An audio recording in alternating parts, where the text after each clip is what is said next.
అమెరికాలో కొత్తగా ఎలక్ట్ అయిన ప్రెసిడెంట్ ట్రంప్ విధించినటువంటి 25% టారిఫ్ కెనడా మీద ఒక పెద్ద ప్రభావం చూపించని చెప్పుకోవచ్చు. ఆయన టారిఫ్ విధించిన వెంటనే ఇక్కడ ఒక రకమైన ఒక ఆందోళన క్రియేట్ అయింది.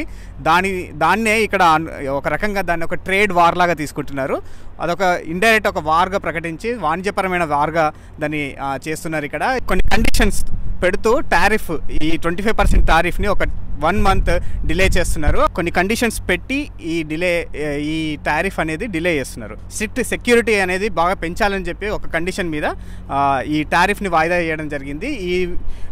ఈ సెక్యూరిటీలో భాగంగా కెనడా గవర్నమెంట్ ఆల్రెడీ యాక్షన్ తీసుకొని ఆల్రెడీ బడ్జెట్ పెంచి అక్కడ సెక్యూరిటీలో ఎక్కువ ఫోర్స్ని దింపింది. ఫెంటలిన్ అనే డ్రగ్ని ఇక్కడ నుంచి ఒక ప్లాన్డ్ స్కామ్ ద్వారా ఇక్కడ నుంచి తీసుకెళ్తున్నట్టు ఇప్పటికీ రూమర్స్ ఉన్నాయి, కెనడా మీద అభియోగాలు ఉన్నాయి. సో దాన్ని వీళ్ళు Canada and USA security border security కలిసి జాయింట్గా దాన్ని మొత్తం నిర్మూలించాలని చెప్పి ఉద్దేశంతో ఈ సెక్యూరిటీ పెంచడం జరిగింది.